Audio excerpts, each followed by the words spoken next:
Okay, welcome back. We're doing October-November 2024 question paper 12, and we'll start at the bottom. Okay, table shows the exchange rate for national currencies per US dollar. Which country has had the smallest percentage appreciation against the US dollar? So first of all, the first one, A, is an appreciation, as is D.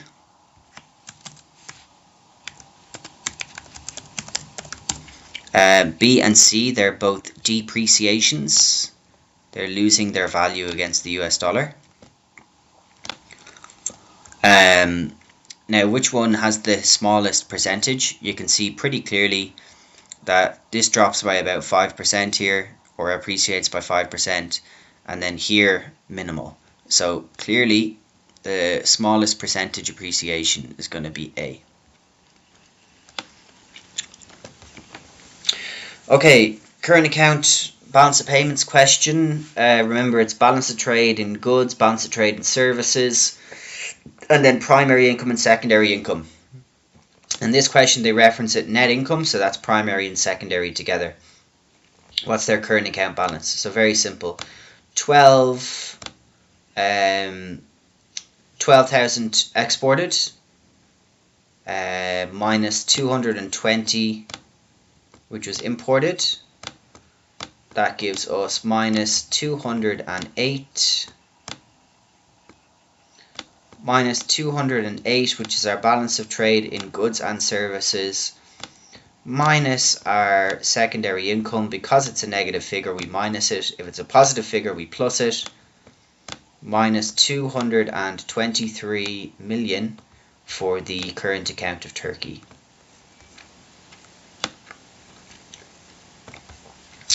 Question 28. What is not an example of protectionism? Okay, so remember that protectionism is trying to protect domestic industries. Now, in the case of protectionism, are generally imposed on imports. They can be imposed on exports as well, but the form of protectionism that is mainly relating to exports is providing export subsidies. So the EU requiring goods imported into member states to meet safety requirements. That's a form of protectionism that we call artificially high standards. It's a form, essentially, of red tape. Pakistani government increasing the rate of goods and services on exports. Okay, so that is not a form of protectionism. That is not designed to protect Pakistan's domestic industries. The Nigerian government banning the imported an embargo. That is another form of protectionism designed to protect Nigerian domestic industries, as is the US imposing a 35% tariff on tires imported from China. Again, tariffs are also, or import tariffs are a form of protectionism designed to protect domestic American industries.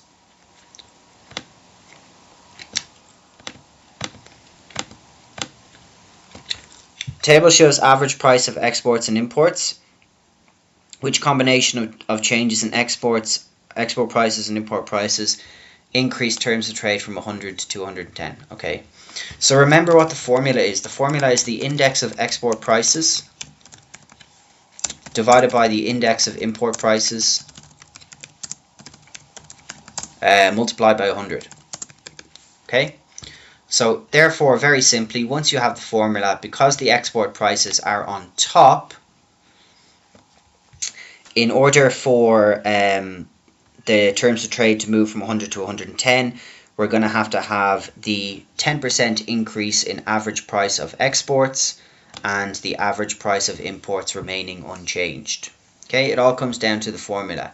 Index of export prices on top, they rise by 10%, then we're going to have a 10% movement in our terms of trade.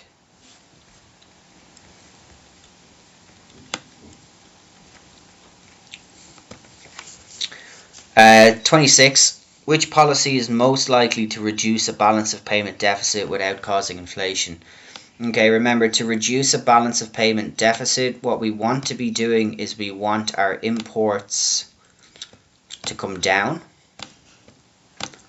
and or our exports to go up. Okay, but we need to do so without having a policy that will increase aggregate demand, because that would be inflationary, would cause inflation, which we're told not to do. So decreasing import quotas, that would reduce the level of imports coming in. Depreciation of currency, no, because that would result in aggregate demand moving to the right. Decreasing import tariffs, that would actually raise imports, so that's a no. So we're left between higher interest rates and decreased import quotas. Now remember, with decreased import quotas, there is the risk that the quotas are imposed on raw materials that our domestic industries need. If they need those raw materials, despite the fact that the level of imports will reduce, it may cause cost push inflation through aggregate supply moving to the left. Right? So although it's possible that it could do it without causing inflation, higher interest rates will definitely not, because higher interest rates are designed to move aggregate demand to the left, and as well as that, it will result in our imports dropping and our exports rising, helping to result in a reduction in the balance of payments deficit. Okay, it's explained in terms of its effect on exchange rates, and that's how it affects imports and exports. That is all explained in the slides on that chapter, in the combination of two chapters in Unit 6, the current account, balance of payments, and the policies that are used to fix, either reduce deficits or reduce surpluses. Okay, question 25. Country is a floating exchange rate, so it's based on demand and supply. Current accounts and the balance of payments move from a surplus to a deficit. Okay, so what's happened in this case? We've got more imports and less exports, right? So, imports up.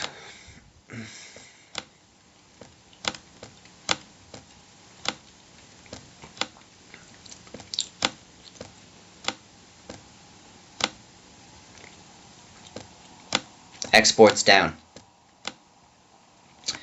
Which rate is likely to increase in the short run as a consequence of this worsening? Okay. An increase in our imports is not going to help us increase our economic growth, because it's going to move AD to the left, assuming all the other factors of AD remain the same, which we have to assume.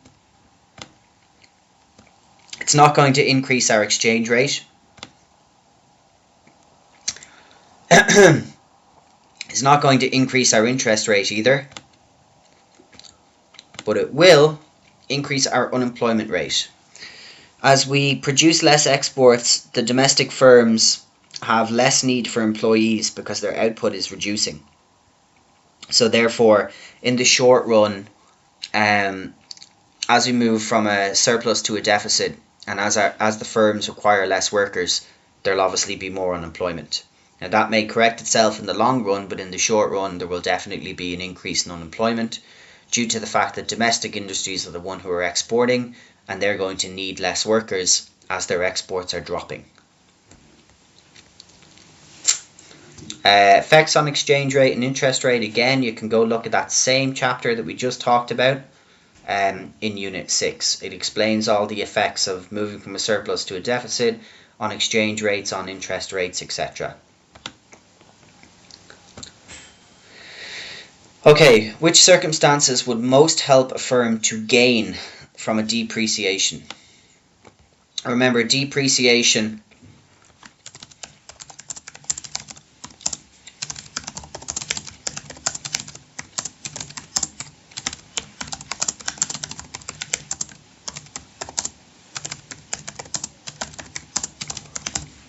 price of exports will go up, price of exports will go down, total exports will rise, price of imports will go up, total imports will go down.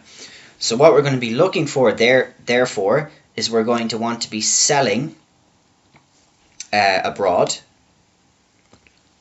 because our total exports will rise. So we become more competitive internationally. And we definitely don't want to be relying on foreign suppliers for inputs because the price of imports will be more expensive. So if we can rely on domestic suppliers for inputs, we're unaffected by the depreciation in the exchange rate from the domestic suppliers. And we are also, our exports have now become cheaper. We don't change the price of our exports, right? But they become cheaper for people in other countries to purchase. And that helps us to actually increase the total amount of exports or our total export revenue that we're generating. 23. The number of people employed in a country and the level of unemployment both decrease. Okay, what could explain this? Net inward immigration. Okay, no. So if the total amount of people in the country increases, we would expect what could possibly happen with net inward immigration is that the total number of people employed rises and the level of unemployment goes down. But it wouldn't have, in any circumstances, we wouldn't have the number of people employed reducing and the level of employment both reducing as well through net inward immigration. An increase in the level of unemployment benefits.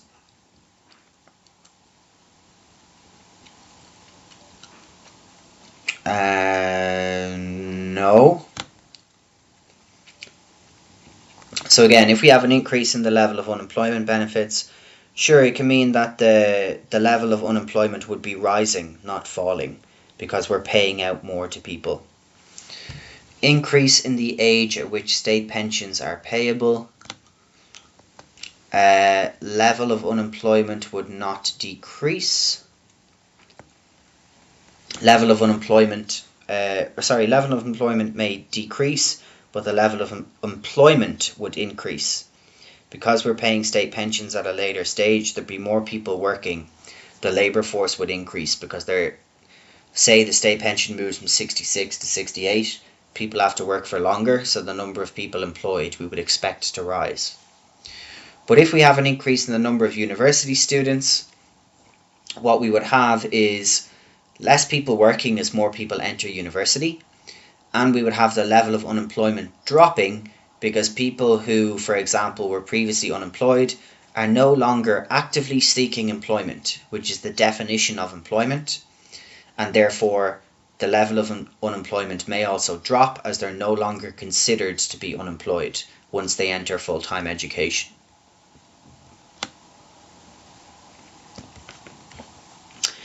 (22) Economy is in equilibrium at point E on the diagram. Government reduces its expenditure on defence. Which point on the diagram shows so government spending has gone down.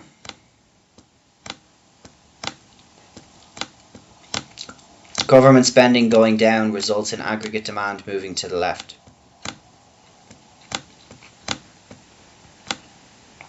Okay, therefore we end up at point A. Very simple. No shift in aggregate supply.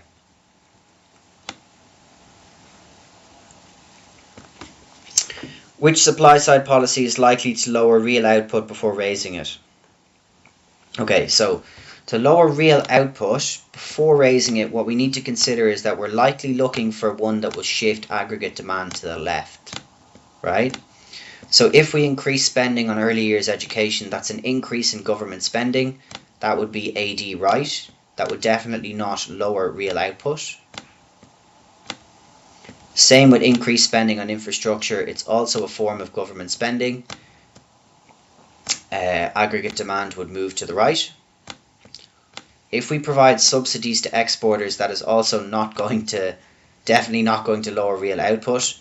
The whole point about the subsidy is trying to increase the output by providing the subsidies in the first place and to lower their cost of production. We'd likely export more, aggregate demand would move right. But if we have reduced import barriers, what may happen in the short run is that we would import more than we would export. So X minus M, which is our component of aggregate demand, would decrease. Aggregate demand would move to the left. We would have lower real output. But then what happens? In the long run, our output may actually increase, because with the reduction in the import barriers, we're encouraging trade essentially, which means that we may be able to consume or get access to technology or materials that we previously weren't able to. And that may help our domestic industries and our exporting industries become more competitive. So therefore, in the future, we may see the benefits of reducing the import barriers with a short-run decrease in output. 20. What's an example of a macroeconomic policy? Macro is the whole economy, remember? Merit goods is a micro topic. Pollution in a specific industry is a micro topic. Unemployment in the service sector. Unemployment is a macro topic, but when it is relating to a specific sector, it becomes micro. Maintaining general price stability is an example of a macroeconomic policy. In fact, it is a macroeconomic objective of government.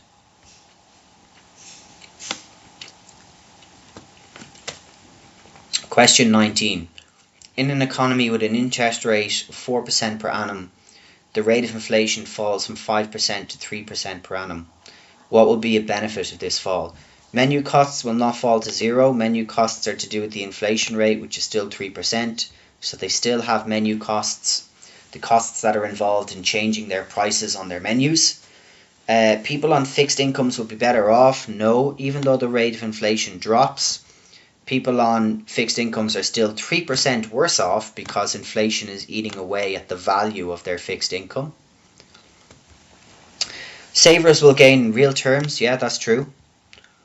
Savers will gain because they will be obtaining the interest rate of 4% per annum, which is higher than the rate of inflation of 3%. So they'll have a real gain of 1% per annum. And purchasing power of the currency will rise? No. Anytime we have inflation, even if the rate of inflation drops, as long as it is a positive figure, which it is here and which it is here, then inflation is happening and purchasing power is dropping. Inverse relationship. Deflation, so if it is a negative figure, that is when the real purchasing power will rise, when we have deflation in the economy. Okay, question 18. What items have to be added and subtracted? Okay, to go from market to basic, very simple. Remember in Unit 4, anytime we're moving from market to basic, it is always to do with. So none of these are to do with it, right? Net property income from abroad is to do with GNI. Capital consumption is to do with, NNI. Yeah, so to move from GNI to NNI, you need to take away the depreciation, aka capital consumption. Net property income from abroad, like we said previously, is to do with GNI. It is subsidies and taxes. Every single time, it is always anything. Doesn't matter if it's GNI, doesn't matter if it's GDP, doesn't matter if it's GNP. Anytime we move from market to basic, it's to do with the prices that consumers are paying and the prices that the producers are selling for, and that, or to move from one to the other, is to take into account subsidies and taxes only in every case.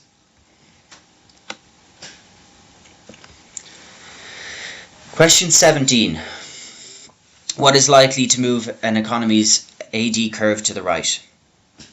Okay, so we're looking for an expansionary fiscal or monetary policy. Fall in income inequality will not move aggregate demand. All it will do is affect the Gini coefficient. Fall in incomes abroad will not help us to move AD to the right. In fact, it may move AD to the left as people will buy less of our exports. Fall in the exchange rate will. It is an expansionary monetary policy. It will result in our exports going up, like we've explained previously.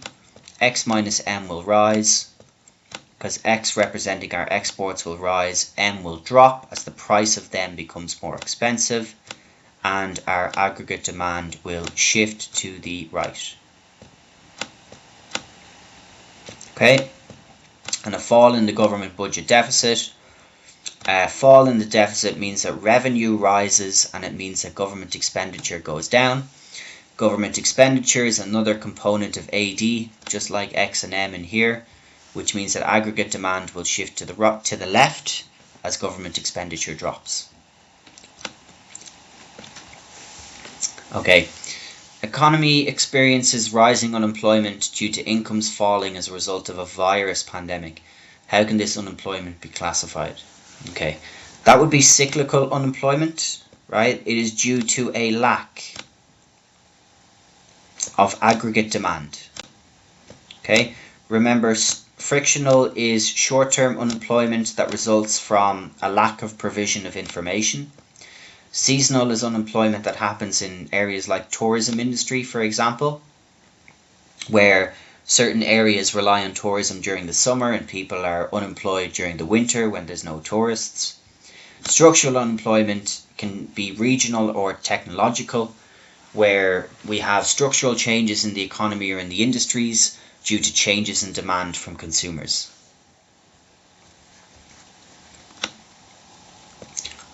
CPI question, very simple. We're asked to calculate real value of the worker's salary in 2023. So all we've got to do is we've got to take the nominal value of their salary, which is 25,000, divide it by 1.10, which is our CPI figure, and that will give us 22,727, which is B. Okay, we need to account for inflation, which is our CPI, in order to get to our real value of their wages. Question 14. Product with infinite elasticity of supply has sales of 1,000 units a week at a price of $1 per unit. PED is 1.5 over the relevant range. Government imposes a tax of 10%. Okay, so essentially the tax is going to be 0.10 per unit, right? Because it's 10% on $1. What will be the government's weekly tax revenue? So if they're selling 1,000 and their PED is 1.5, then the change in the price will be 10% because of the tax. So the change in the quantity demanded because of the PED will have to be 15%. 15% of 1,000 is 150. So we're going to have weekly sales, new sales of 850. 850 multiplied by 10 cents will give you $85 a week in government revenue.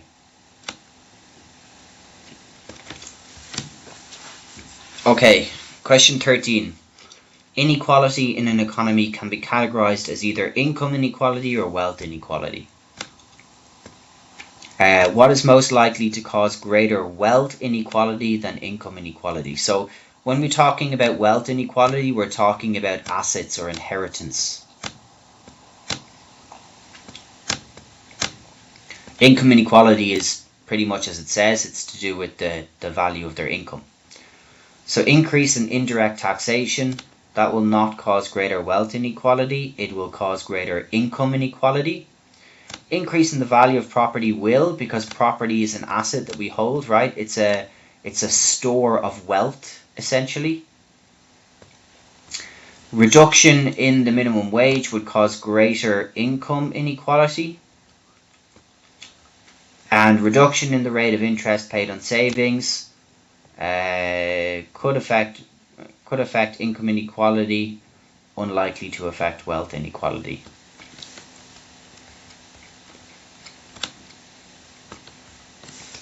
Question 12. Buffer stock scheme.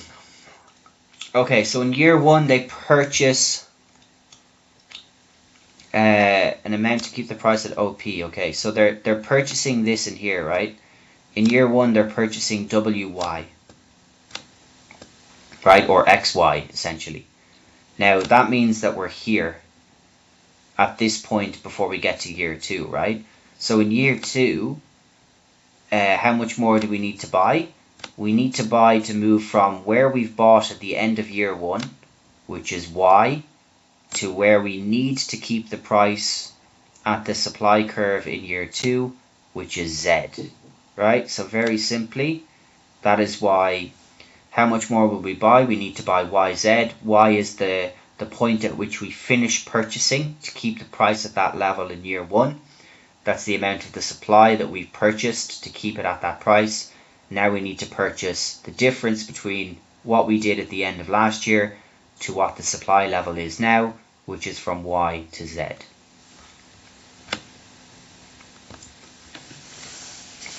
Okay, question 11. Good X has a substitute good Y and a complement good Z. Price of good Y decreases. Okay, price of good Z increases. Why might the equilibrium price of good X remain unchanged? Okay, so if we draw a simple demand and supply diagram, it can tell us what we need to happen, right? So this is how we should be approaching these questions. So demand and supply, price of good Y goes down. That means that the demand for Y will go up. If the demand for Y goes up, because they are a substitute, then the demand for X will drop. Right, so we'll shift to the left.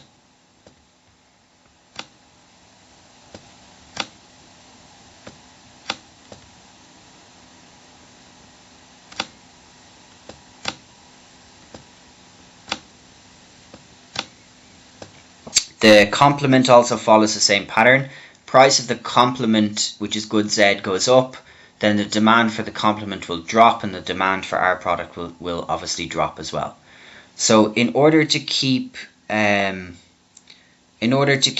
price at the same level, what do we need to do? Well, we can see from the diagram there's only one thing that can happen here. In order to keep equilibrium price the same, we would have to have, forgive my badly drawn curve, we would have to have a shift in the supply curve to the left, which would allow us to keep our equilibrium price here, even though our quantity would drop. Okay, so if we produce new technology, supply would shift right, and we can see here that if supply had shifted right, price would definitely drop in every circumstance. Same with B. Tax on the production, supply would shift right as well, but if some firms stop producing it, supply would shift left, and then that would have to be our correct answer therefore.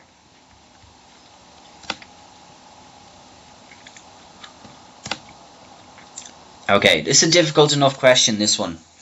So diagram shows a shift of the supply curve in a market from S1 to S2. I don't really like the way they've put this question together because it's not very clear with the producer surplus, but we'll explain it anyway.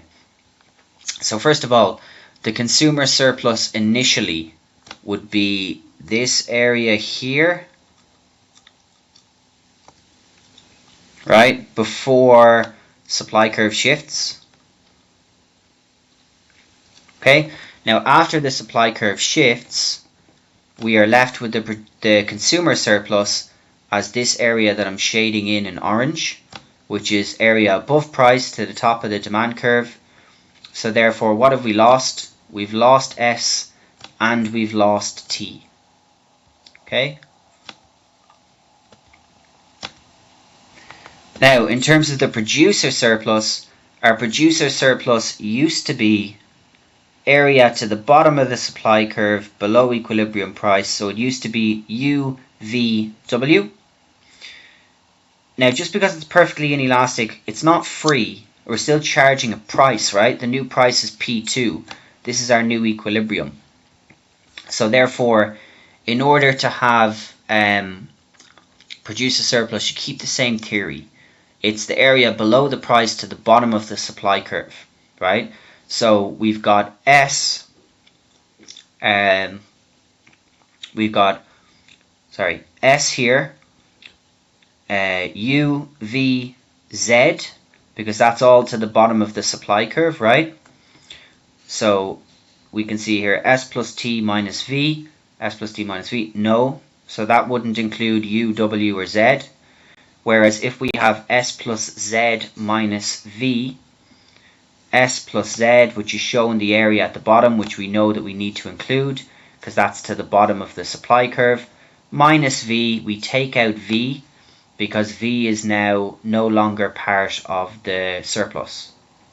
And that's because it's outside of the supply curve.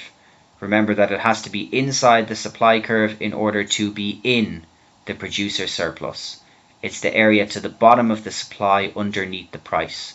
So essentially all of this area here now becomes the producer surplus.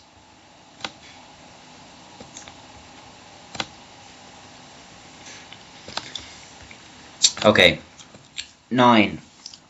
So what we learned before is that when it originates out of the point of origin, it creates a unitary PES. Okay, and that holds true, except if you use a bit of common sense here, you can see that C, which is shaped like so, that's definitely not going to be unitary at all points, right? Because the gradient or the slope of it is changing as it moves. Whereas A will be unitary and therefore have a PES of 1 at all levels, because it is a straight line out of the point of origin, right? So the slope of it is not changing. There's not being different gradients essentially created here like you'd see in this one, right? So A will be the one that is unitary at all points.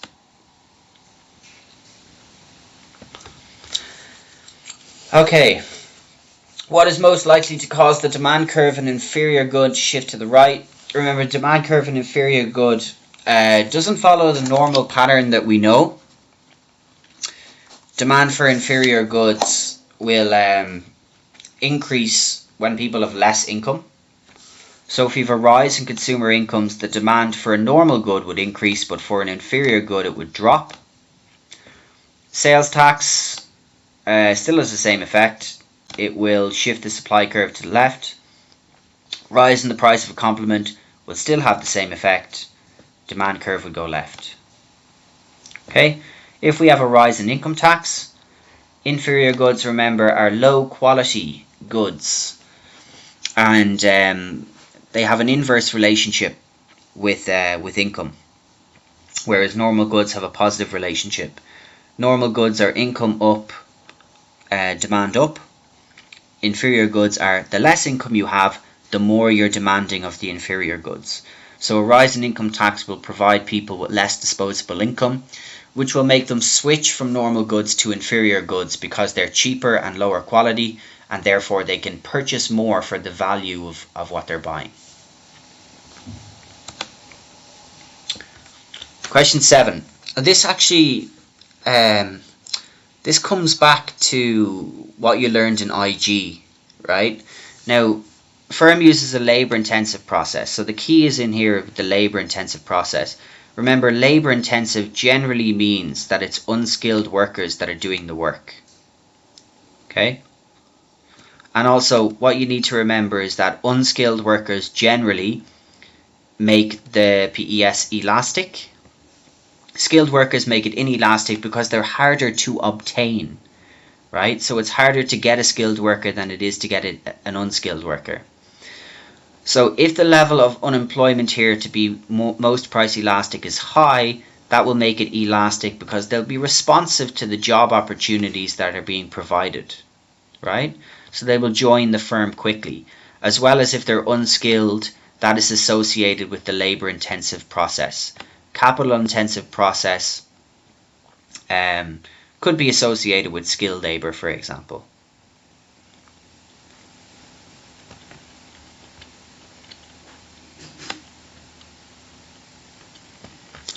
Six, very easy. We see a leftward shift in the supply curve. What will cause an increase in number of firms? Supply would shift right. Increase in number of workers employed, supply would shift right. Increase in productivity of workforce, supply would shift right. Increase in wage rates, cost of production would go up.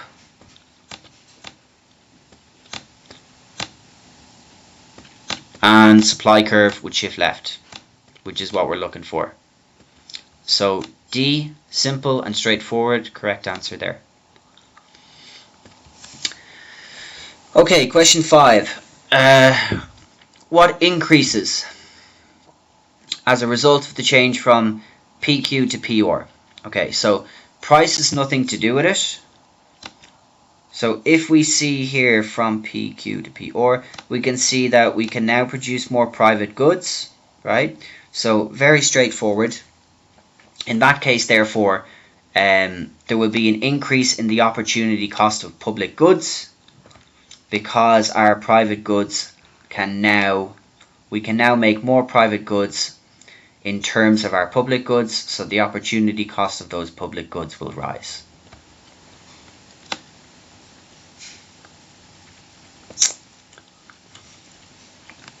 Okay, question 4. Which statement is positive? So which statement is factual, can be tested? All taxes should be proportional. That's a normative statement. Progressive tax is a fair tax. That's a normative statement. Greater equality of income is desirable. It's a normative statement. They're all statements that cannot be tested, are subjective or opinion based. Whereas income inequality is decreasing, that's a positive statement. We can check the hypothesis, we can test it. Okay, question 3. A wine producer and a bottler wanted to expand its production significantly. To finance the expansion, it offered investors discounts on restaurant meals if they bought 2,000 shares in the company. Which factors of production are most likely to be involved in this expansion? Okay, so they offered investors. Investors tells us that there's enterprise involved. There is also capital involved because they want to expand their production significantly. Therefore, there would have to be land involved as well. Financing expansion, we can assume that they're going to generate land from it. And then obviously, they would also need labor to do so. So all the factors of production would be involved in this, simply because of what they're trying to do, right? So they want to get shares in from the investors, it would be the enterprise. Capital would be the funds they're trying to generate, or the financing of the expansion, as well as the land. And then labor would also be needed in order to expand the production, because you'd need workers to do so as well. Question 2. In a clothing business, after specialization, real output per worker increased in the first 6 months, then output began to fall. Most likely reason, okay. Increase in output per worker in the long run depends on an increase in pay. That is not true. It depends on the training and education they're provided. Increase in output per worker requires more capital. Again, not true. Could be training, which increases their output without capital. Specialization does not mean that workers lose skills. In fact, they gain specific and a set of skills. But they do, however, from the division of labour, specialization, they have a focus on one particular task, for example, that they might do. So in the first 6 months, they're going to be great at doing that particular task. Happy days, everybody's happy. And then after about 6 months, from doing the same thing day in and day out, it will start to become very repetitive for them, and they will start to become bored. That's the main disadvantage for specialization. And finally, question 1. PPC is shown. We can see that it is a concave PPC, which we've already explained in numerous other papers, shows increasing opportunity cost. Okay, therefore, very simply, it does not show consumers' preferences. A PPC shows the maximum output of 2 goods in an economy with a given set of resources and the current state of technology. It does not show the level of economic growth. We don't have any points on this PPC. We only have it labelled manufactured goods and agricultural goods. Opportunity cost, it does show, because that's what we've just explained the concave PPC shows. It shows increasing opportunity cost. And again, it doesn't show preferences for present consumption rather than future. It doesn't show preferences at all. at PPC. Just shows our maximum capabilities, especially if it's not labeled with a particular point like X here, for example. Okay, that's that paper done.